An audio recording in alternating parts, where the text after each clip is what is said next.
하나님 감사합니다. 하나님 감사합니다. 이 말씀이 종의 입술을 통해 선포될 때 성령께서 이 말씀 위에 기름 부으셔서 하나님 듣는 모든 성도들의 마음 가운데 하나님 말씀이 실제가 되게 하여 주옵소서. 예수님의 이름으로 기도하옵나이다. 아멘. 성탄절이 이틀 앞으로 다가왔고요. 오늘은 성탄주일입니다. 성령으로 잉태되신 예수 그리스도라는 제목으로 오늘 이 성탄주일의 말씀 함께 나누기 원합니다. 인류 역사 가운데 많은 기적적인 사건들이 있었고 이 역사의 그 변곡점, 전환점을 맞이하는 그런 계기가 된 사건들이 여러 차례 있어 왔습니다. 그러나 그 어떤 사건, 역사적인 일들보다도 가장 인류의 역사를 뒤바꿔 놓고 운명을 뒤바꿔 놓은 사건은 바로 하나님이 이 땅의 구세주로 오셨다는 바로 이 성탄의 소식입니다. 여러분, 하나님이 사람이 되셔서 이 땅에 오셨다. 왜 오셨는가요? 우리를 구원하기 위해 오셨다라고 성경이 말합니다. 여러분, 인류를 구원하기 위해 오셨다. 별로 감동이 없어요. 하나님은 오늘 저와 여러분 한 사람 한 사람을 구원하기 위해 오셨습니다. 어떤 목사님이 그런 얘기를 하더라고요. 이게 안 믿어진다면 하나님은 이 세상에 단 한 사람, 나 혼자 살지라도 나를 위해 충분히 죽어주셨을 것이라고. 여러분, 이 성탄절이요, 그냥 많은 사람들의 그 들뜸과 흥분으로 가득한 어떤 세상의 축제로 전락하지도 말아야 되고요. 뿐만 아니라 믿는 우리가 그냥 교회의 절기로 그냥 해마다 진행되는 한 번에 또 한 번의 성탄절로 그냥 교회에 또 모든 인류를 위한 구세주로 오신 그런 어떤 의미로만 주어지는 것이 아니라 나를 구원하기 위해, 나를 위해 이 땅에 오신 그 예수 그리스도의 나심으로 오늘 저와 여러분이 고백될 수 있기를 축복합니다. 그러면 이날은 특별한 날이 됩니다. 하나님이 나 구원하시려고, 나를 죄에서 구원하시려고, 나를 자녀 삼아 주시려고 하늘 영광 다 버리고 이 땅에 가장 낮고 천한 그곳에 오셔서 우리와 같이 되시고 물과 피를 다 쏟으시는 고난과 수모를 다 당하시고 십자가에서 죽으심으로 너를 위한 것이라고 말씀하셨다면, 나를 위한 것이라고 말씀하셨다면, 그리고 그분이 다 이뤄놓으신 약속의 말씀이 바로 오늘 저와 여러분에게 선물로 주어진 구원과 은혜라고 말한다면 오늘 저와 여러분은 이미 평범한 사람이 아닙니다. 오늘 저와 여러분은 복받은 사람입니다. 넘치는 사랑과 은혜를 받았습니다. 여러분, 신앙생활을요, 이 지점에서부터 시작해야 돼요. 사랑받기 위해서, 인정받기 위해서, 뭘 더 얻어내기 위해서, 내가 형통, 축복, 더 나은 삶을 이뤄내기 위해서, 무언가 남들보다 보라는 듯이 더 떵떵거리며 더 잘 살기 위해서 그렇게 하나님을 믿고 예수님을 이용하는 것이 아니라 하나님이 이미 주셨기 때문에 감사함으로 받아 누리며 하나님의 은혜를 이 땅 가운데 나타내는 자로 우리가 살아가기 위해서 오늘 이 자리에 있는 것입니다. 어떤 분이 교회를 이렇게 묘사했어요. 교회는 호화유람선이 되면 안 된다. 세상 사람들이 보는 교회는 어쩌면 그렇게 보여지는지도 몰라요. 이런 얘기 하더라고요. 기독교 교회의 교인들은 자기끼리는 참 잘 지낸다고 이렇게. 여러분, 밖에서 볼 때 참 좋아 보이는 모습이 있어 보일 겁니다. 그런데 그것으로만 끝나버린다면 하나님이 오늘 저와 여러분을 부르신 교회의 본질적인 사명을 우리가 망각하게 될 거죠. 교회는 호화유람선이 돼서도 안 되고요. 교회는 항공모함이 되어야 됩니다. 비행기에다가 기름을 채워서 적진에 들어가서 타격하고 다시 돌아와서 충전하고 또 나아가 세상과 싸우는, 오늘 이 예배가 그런 예배가 되기 바랍니다. 여러분들이 세상에 나아가서, 가정에 나아가서, 직장에 나아가서, 일터에 나아가서 하나님께로부터 받은 사랑과 은혜를 나타내고 전하며 흘려보내는 그런 승전보를 울리고 돌아오는 그런 예배가 되기를 축복합니다. 하나님 또 이기고 왔습니다. 하나님 영광을 나타내고 왔습니다. 제자들이 그랬더라고요. 예수님께서 제자들을 파송하셨어요. 둘씩 짝지어서. 그 70인의 제자들을 파송하고 그들이 다시 돌아올 때 그들이 이런 고백하지 않았어요. 주님, 실패했습니다. 넘어졌습니다. 깨졌습니다. 잘 안 되던데요. 이렇게 말하지 않고요. 주님의 이름으로 우리가 선포하고 기도했더니 귀신이 떠나가고 병든 자가 치료되고 놀라운 일들이 일어나고 그들이 주님을 믿기 시작했습니다. 여러분, 그런 보고가 오늘 저와 여러분에도 있기를 원합니다. 여기는 무기보급소예요. 진리의 말씀으로. 사도 바울이 말합니다. 전신갑주를 취하라고요. 구원의 투구를 쓰고 하나님의 의로 너의 심장에 붙이고 가슴에 붙이고 진리의 허리띠를 띠고 복음에 예비된 신을 신고 믿음의 방패를 들고 하나님의 검, 성령의 검, 하나님의 말씀을 가지고 나가 싸우라는 거죠. 이 싸움은 이길 수밖에 없는 싸움입니다. 하나님의 말씀이 진리이기 때문이죠. 예.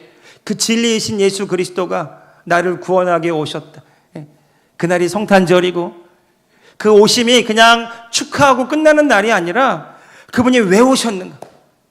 무엇을 이루기 오셨는가? 그리고 나는 그분의 오심을 누리고 있는가를 이번 성탄절 기간 동안에 한번 되새겨 보기를 바랍니다. 정말 예수님을 믿는 것이 무엇인가요? 정말 교회를 다니면서 신앙생활 하는 것이 무엇인가요? 예수님은 오늘 저와 여러분을 보고 이렇게 말씀하셨어요. 너희가 세상의 빛이라고. 너희가 세상의 소금이라고. 예. 여러분, 우리 스스로는 빛을 낼 수가 없어요. 그런데 빛이신 그분이, 영원한 생명의 빛이신 그분이 우리 안에 오셔서 그 빛을 나타내기를 원하십니다. 우리 안에 소금으로 생명으로 오신 그분이 우리를 통해 드러나시기를 원하세요. 여러분, 오늘 저와 여러분이 이 예수 그리스도를 나의 구주로 고백하고 나의 주님으로 영접했다면 그 주님을 나타내는 생명의 향기를 발하는 그리스도의 빛이 되기를 예수님의 이름으로 축복합니다. 여러분, 이것이 우리가 성탄절을 맞이하며 성탄절의 주님을 찬양하는 마땅히 찬양해야 될 이유입니다. 오늘 성경에 보면 예수 그리스도의 나심을 마태복음 1장 18절에서 25절에 이렇게 설명하죠. 기가 막힌 사건이 일어난 것입니다. 읽어보겠습니다. 18절입니다. 시작. 예수 그리스도의 나심은 이러하니라. 그의 어머니 마리아가 요셉과 약혼하고 동거하기 전에 성령으로 잉태된 것이 나타났더니, 어떤 분들은 이렇게 하죠. 말도 안 되는 얘기라고. 여러분, 사람이 태어나는데 어찌 여자 혼자 임신을 하고 아이를 낳을 수 있습니까? 과학으로, 의학으로, 사람들의 상식과 기본적인 지식으로도 말이 안 되는 얘기가 성경에 떡하니 나와 있습니다.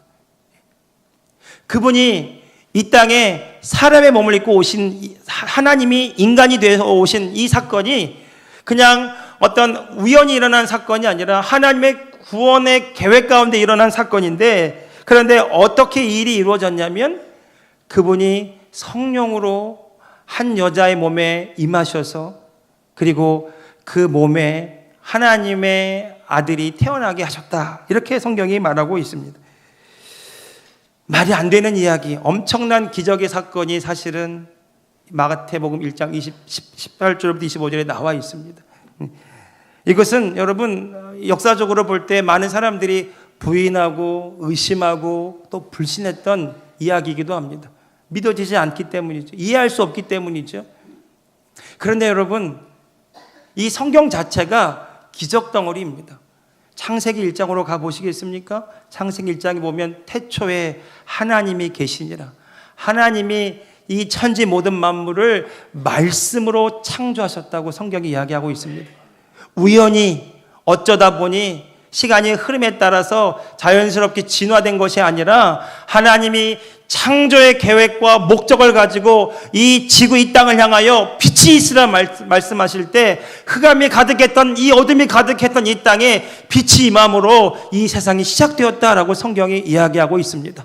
여러분, 이 세상의 처음을 하나님이 주관하셨고요, 죄로 물들고 어둠 가운데 갇혔던 우리 인류를 하나님이 빛을 비추셔서 구원해 내신 이 사건 또한 우리의 상식과 우리의 그 지식을 뛰어넘어서 하나님이 많이 하실 수 있는 방법으로 우리를 구원하셨다라고 성경이 말하고 있습니다. 여러분, 이것은 이해 대상이 아닙니다. 믿음의 영역입니다. 예. 하나님은 하실 수 있습니다. 예. 하나님이 온 우주 만물을 창조하셨고, 그리고 오늘 저와 여러분이 우연히 태어난 존재가 아니라 하나님의 구원의 계획과 목적 가운데 여기 있는 것이고, 그리고 그분이 우리를 구원하기 위해서 예수님을 2000년 전에 보내주시고, 그리고 우리가 그분을 지금 나의 구주로 주님을 고백하고 있는 이 모든 일들이 하나님의 신비이자 기적이며 하나님의 놀라운 은혜와 사랑의 사건인 줄로 믿습니다. 예. 그래서 여러분, 예수 믿는 것은 그냥 교회 다니는 것이 아닙니다. 예수 믿는 것은 단순히 내가 기독교인이라고 말하는 그 정도의 고백에 그치는 것이 아니라, 예수 믿는 것은 하나님이 행하신 놀라운 일들이 나에게 이루어졌습니다라는 위대한 기적의 선언인 줄로 믿습니다. 우리를 구원하기 위해서 하나님이 성령으로 사람의 몸에 오셔서 그리고 마리아의 몸을 통해 나타나신 하나님이신 그 예수 그리스도가 이 땅에 인간으로 오셔서 우리를 구원하신 구원의 이야기, 그것이 성탄절의 참 모습입니다. 여러분, 이것이 왜 중요하냐면 기독교 역사 가운데 만약 예수님이 그 마리아의 남편 요셉의 몸을 통해서 함께 결합으로 태어났다면 요셉 또한 그리고 모든 사람 또한 죄인의 본성을 가진 죄인이기 때문에 결국 예수 그리스도 또한 구원자가 아니라 구원받을 자로 전락하게 되고 마는 것입니다. 예수님은 하나님이시고 죄가 없으신 완전하신 거룩하신 분이십니다. 왜 그분이 그렇게 오셔야만 했습니까? 온 인류의 죄를 그분의 몸에 짊어지고 그분이 십자가에서 죽으심으로 우리의 죄값을 다 치르시기 위해서 그분이 성령으로 오셔야만 했다라는 거죠. 여러분, 이 성령으로 오신 이 사건은요, 중요한 단서를 우리에게 가르쳐 줍니다. 예수님은 단순히 좋은 인간, 좋은 스승, 좋은 선지자, 좋은 예언자 정도, 이슬람이나 타 종교에서 말하는 그 정도에 머무는 사람이 아니라 예수님은 하나님이 보내신 하나님의 아들이자 하나님이시라는 겁니다. 하나님이 사람이 되어 이 땅에 오셨다. 우리를 구원하기 위해 하나님이 이 땅에 오셨다. 그분이 나를 구원하기 위해, 나를 죄에서 구원하기 이 땅에 오셨다. 그 하나님을 찬양하고 나를 구원하신 하나님의 은혜를 내가 누리며 살아가는 것, 이것이 우리가 누려야 될 신앙의 참 의미라는 거죠. 뿐만 아니라 오늘 성경에 보니까 이 모든 일들이 우연히 일어난 일이 아니라 계획된 일이에요. 주전 BC 1500년경에 모세가 창세기에서 이렇게 말을 했어요. 창세기 3장 15절 말씀에 보면 여자의 후손은 내 머리를 상하게 할 것이요 너는 그의 발꿈치를 상하게 할 것이니라 하시고, 하나님이 창세기에 아담과 하와가 범죄하고 그 다음에 그 범죄와 타락 이후에 하나님이 보내실 구원자에 대한 예언의 말씀을 하실 때 창세기 3장 15절 말씀을 하신 겁니다. 보통 후손은 남자의 후손이죠. 남자의 씨를 통해서 자녀가 나오기 때문에. 그런데 성경은 콕 집어서 이렇게 말합니다. 여자의 후손이라고. 사람을 통해서 태어난 것이 아니라 하나님을 통해서 태어난 하나님의 아들이 이 땅에 오셔서 사단의 머리를 짓밟으시고 우리를 죄에서 구원하게 오실 것이라는 예언이 창세기 3장 15절에 나옵니다. 뿐만 아니라 예수님 오시기 전 주전 700년경에 이사야 선지자가 이런 예언을 하죠. 주께서 친히 징조로 너에게 주실 것이라. 보라, 처녀가 잉태하여 아들을 낳을 것이요 그 이름을 임마누엘이라 하리라. 이사야서 7장 14절의 말씀입니다. 보라, 처녀가 잉태하여 아들을 낳으리니 그 이름을 임마누엘이라 하리라. 남자를 알지 못하는 한 여자의 몸에서 하나님의 성령이 임하심으로 그 하나님의 임하신 사건을 통해서 예수 그리스도가 이 땅에 태어나셨다라는 것입니다. 히브리서 4장 15절 말씀은요, 그 예수님을 대제사장으로 하나님과 우리 사이에 중보자로 묘사하시면서 이렇게 설명합니다. 우리의 대제사장은 예수 그리스도를 뜻하는 말입니다. 우리의 연약함을 동정하지 못하시는 분이 아닙니다. 그는 모든 점에서 우리와 마찬가지로 시험을 받으셨지만 죄는 없으셨습니다. 여러분, 이 이야기입니다. 예수님이 하나님이시지만 사람이 되셔서 이 땅에 오셨기 때문에 우리와 같은 슬픔과 고통과 아픔을 동일하게 느끼셨어요. 그러나 그분이 우리와 다른 것은 그분은 죄가 없으셨다라는 것입니다. 죄가 없으신 그분이, 우리의 모든 슬픔과 아픔과 고통을 아시는 그분이 우리를 죄에서, 그 고통에서, 사망에서 건져내시기 위해서 십자가에 올라가셔서 달려 죽으심으로, 그러므로 우리의 모든 죄를 사하여 주시고 죄와 저주가 가져오는 모든 속박에서 우리를 자유케 하시고 우리를 하나님의 자녀로 삼아 주셨다라는 것입니다. 여러분, 이 사실이 그냥 우리의 지식으로는 그런가 보다 이렇게 여겨질 수도 있어요. 그런데 여러분, 이 사실이 믿어지고 깨달아지고 체험되는 순간은 다른 경험을 하게 되실 겁니다. 내가 하나님과 별로 관계가 없어요. 하나님이 너무 막연해 보입니다. 하나님 그런 좋으신 분인가 보다, 사랑하시는 분인가 보다. 여기서 끝나지 않아요. 그 사랑이 체험되고요, 그 은혜가 경험되고요, 그분이 하신 놀라운 말씀들이 내 삶에 이루어지는 경험이 예수 그리스도를 통해서 우리에게 이루어지게 될 줄로 믿습니다. 여러분, 그래서 여러분 우리가 그 예수 그리스도를 찬양하고 기뻐하게 되는 것입니다. 여러분, 그분이 오신 이유를 21절에서 이렇게 설명하죠. 21절 말씀입니다. 읽어봅시다. 시작. 아들을 낳으리니 이름을 예수라 하라. 이는 그가 자기 백성을 그들의 죄에서 구원할 자이심이라 하니라. 아멘. 성경에 말하는 죄는요, 어떤 화살의 관역에다 화살을 쏘는데 그 화살이 빗나가다, 이런 의미로 죄를 씁니다. 원래 계획과 목적과 의도에서 빗나가는 게 죄다라는 거죠. 성경에서 말하는 하나님이 사람을 창조하신 목적은 하나님을 찬양하며 하나님의 영광을 나타내는 존재로 하나님이 지으신 겁니다. 하나님께서 첫사람 아담을 창조하시고 이렇게 축복하신 일이 있습니다. 생육하고 번성하라, 땅에 충만하라, 땅을 정복하고 다스리라. 하나님이 사람에게 하나님의 권한을 위임해 주셨어요. 하나님의 권세를 부어주셨어요. 그리고 이 땅을 다스리는 권한도 주신 것입니다. 이유는 하나님이 사람에게 하신 그 모든 뜻이 사람을 통해 이루어지도록 하셨기 때문이죠. 하나님과 사람 사이에는 막힘이 없었어요. 하나님은 사람을 통해서, 하나님은 사람과 함께 거하셨던 분입니다. 그런데 인간이 타락하고 죄를 지음으로 하나님과의 관계가 깨어졌어요. 하나님의 창조 목적, 구원의 목적이 빗나가기 시작한 겁니다. 시간이 갈수록 하나님이 기다리지만 돌아오기는커녕 점점 더 멀리 떠나가고 있습니다. 여러분, 이 세상을 한번 보십시오. 발전하고 정말 찬란하게 빛나고 있지만, 그러나 하나님을 대적하고 하나님을 부인하고 성경의 진리를 왜곡하면서 하나님이 없다고, 하나님 아닌 다른 신도 있다라고 그렇게 말하기를 시작하지 않습니까? 여러분, 하나님의 구원의 계획, 하나님의 뜻에서 빗나간 그것이 죄입니다. 여러분, 우리가 무엇을 회개해야 합니까? 단순히 내가 거짓말하고 내가 죄를 짓고 내가 실수하고 어떤 드러나는 죄만을 회개하는 것이 아니라 우리의 근본적인 회개는 뭐냐면 하나님의 구원의 뜻이 내 삶을 통해 이루어지지 않는 것이 진정으로 우리가 회개해야 될 것입니다. 하나님 우리에게 은혜를 주셨지만, 사랑을 주셨지만 그 사랑을 다 쏟아버리고 그 은혜를 다 잊어버리고 하나님 없는 듯이 살아가는, 내가 주인 되어 살아가는, 하나님이 나의 주인이 아니라 내가 주인 되어 살아가고 내가 원하는 대로, 내 마음이 내키는 대로, 내 욕망이 이끄는 대로 살아가는 그것이 죄라고 성경은 이야기하고 있는 것입니다.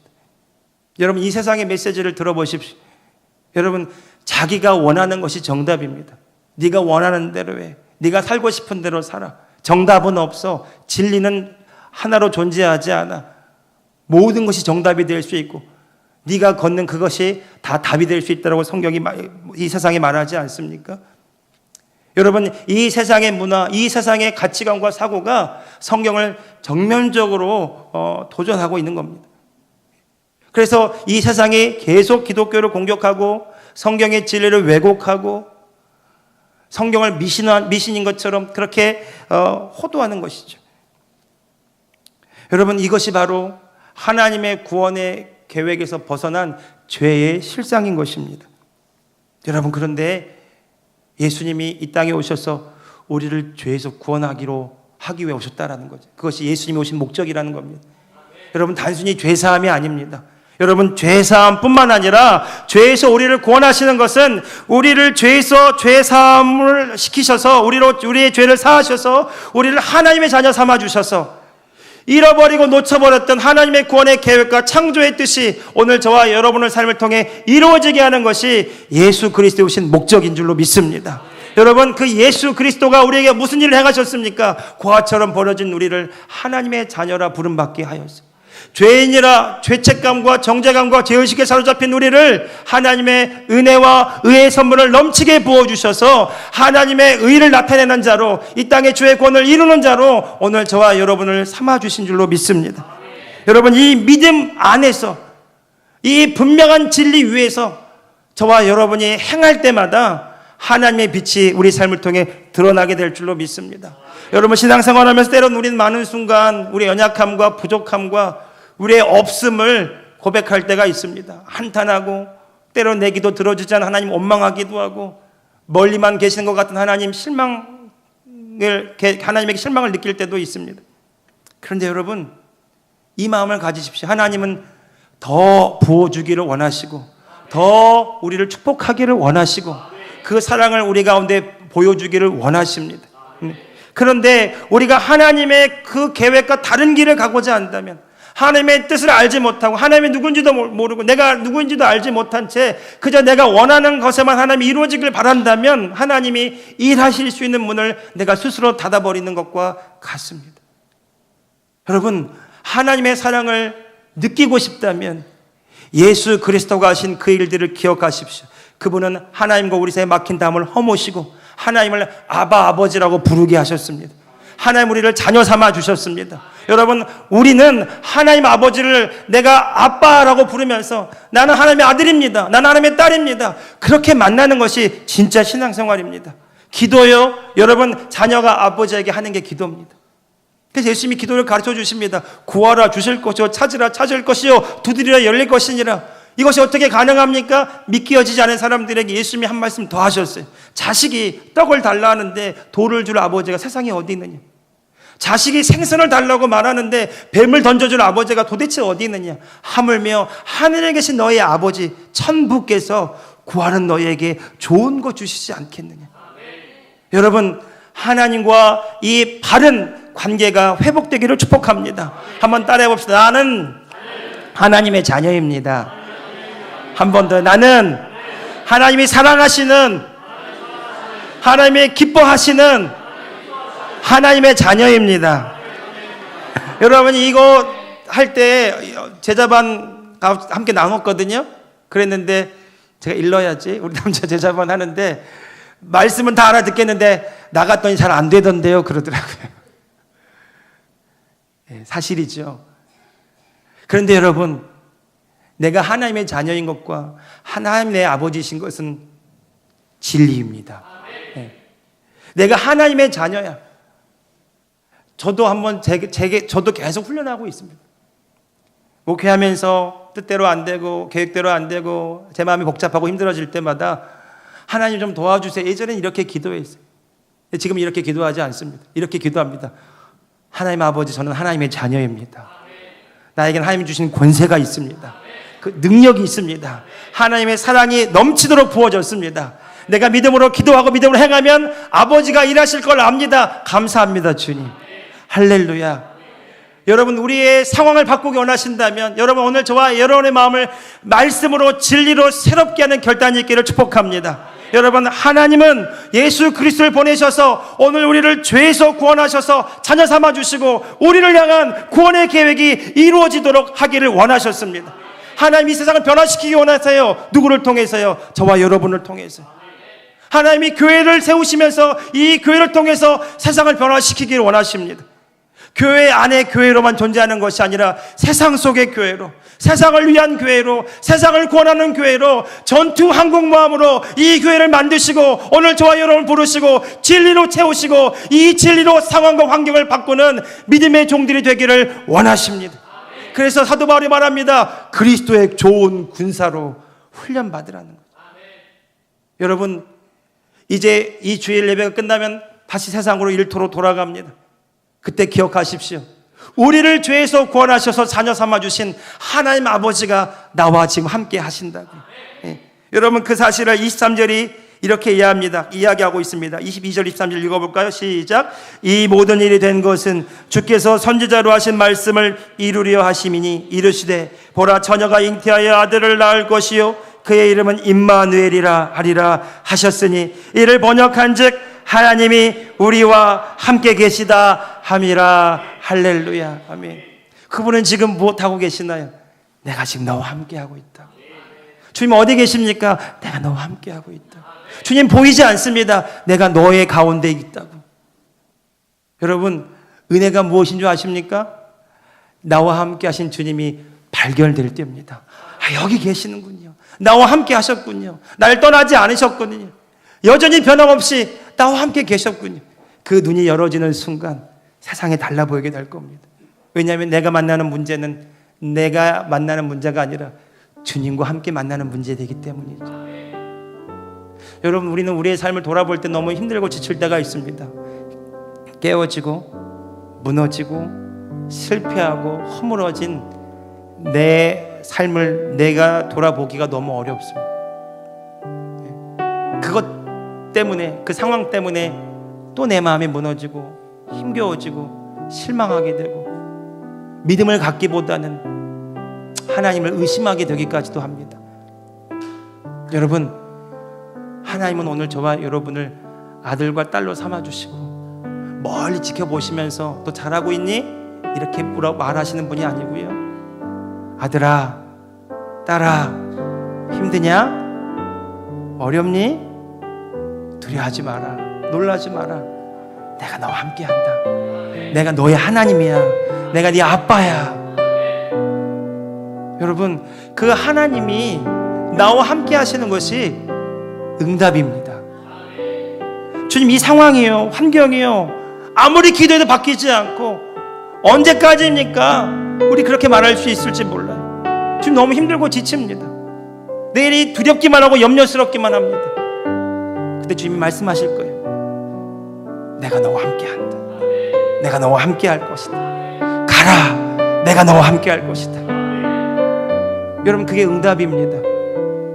왜냐하면 하나님이 하실 것을 내가 알고 믿기 때문에 내가 그 하나님을 바라보는 그 순간순간마다 상황 때문에 두려워하고 환경 때문에 염려하는 것을 다 잊어버리고요, 주님으로 채워져서요, 주님이 하실 것이 믿어지기 때문에 감사하게 되는 겁니다. 여러분, 2018년도 한 해 어떻게 사셨는가요? 우리 교회도 많은 일들이 있었습니다. 제가 목회하면서 성도님들의 여러 가지 어려움들을 보았습니다. 힘들고 지치고 때로는 넘어질 것 같은 그런 위기도 보았습니다. 여러분, 2018년도 여러분의 한 해는 어땠습니까? 감사할 조건이 많으신가요? 아니면 이번 2018년도 한 해는 조금 내려놓고 싶습니다, 이렇게 하고 싶으신가요? 여러분, 성경에 이런 표현이 있어요. 범사에 감사하라고. 범사에 어떻게 감사할 수 있습니까? 하나님이 나와 함께 하신다는 걸 믿으면 안 돼도 잘 되는 것입니다. 길이 막혔습니까? 더 좋은 길을 열고 계시는 겁니다.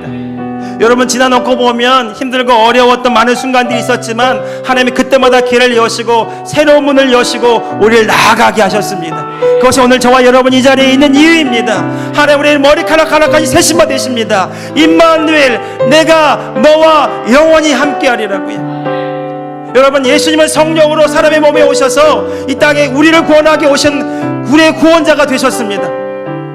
예수님의 사역은 거기서 끝나는 것이 아니고요, 오늘 저와 여러분 안에 성령으로 오셔서 우리의 영혼을 거듭나게 하시고 우리에게 새 생명을 주시고, 내가 너의 생명이며 내가 너의 구원이며 내가 너의 능력이며 내가 너를 통해 놀라운 일을 할 것이라고 말씀하고 있습니다. 사랑하는 성도 여러분, 이전에 예수님 알지 못했던 죄인된 나는 예수님과 함께 십자가에 못 박혀 죽었다는 사실을 아십니까? 이제 나는 새로워진 나입니다. 새 생명을 가진 나입니다. 이제 내 안에 예수님이 계셔서 나를 통해서 그 일을 행하십니다. 왜 오셨을까요? 그리스도의 사역이, 그리스도께서 하신 일들이 오늘 저와 여러분을 통해서 재현되게 하시려고, 그리스도의 생명의 빛이 오늘 저와 여러분을 통해 나타나게 하시려고, 이 세상의 어둠을 몰아내게 하시고 이 세상의 사망의 권세를 몰아내게 하시고 예수 그리스도의 생명이 나를 통해 나타나게 하시려고, 그분은 나와 함께 하시고 나를 통해 일하시고 내 삶을 인도하고 계십니다. 내가 할 일이 있어요. 그분께 내 삶을 올려드리는 겁니다. 내가 할 일이 있습니다. 그분은 나의 구주와 주님으로 영접하는 겁니다. 내가 할 일이 있어요. 그분이 나와 함께 하심을 날마다 의식하며 살아가는 것입니다. 그것이 믿음으로 주님과 동행하는 삶입니다. 사랑하는 성도 여러분, 성령으로 오신 하나님의 아들 예수 그리스도, 완전한 구원자 되신 주님이 지금도 여전히 나와 함께 하심을 나는 능치 못함이 없습니다. 그것이 사도 바울의 고백입니다. 내게 능력을 주시는 자 안에서 내가 모든 것을 할 수 있으리. 여러분, 이 의식을 계속 갖게 되다 보면은요, 이렇게 되실 겁니다. 주님, 나는 주님을 떠나서는 살 수 없습니다. 또 이렇게 되실 겁니다. 나는 주님과 함께 할 수 있습니다. 더 잘 됩니다.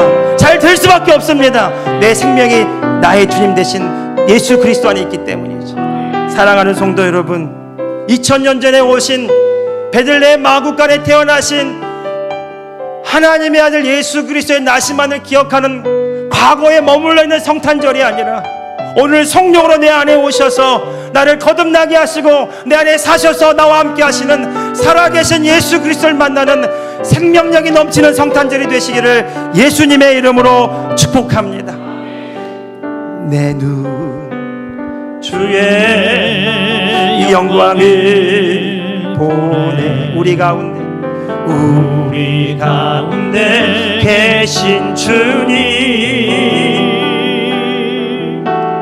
그 빛난 영광 온 하늘 덮고 그 찬송 온 땅 가득해 내 눈 주의 이 영광을 보내 찬송 가운데 서신 주님의 얼굴을 온 세상에 주님이 내 손을 잡고 일으키십니다. 권능의 팔을 들어 할 수 있다. 두려워하지 말라. 주의 영광 이곳에 가득해 우리 선에 주님과 함께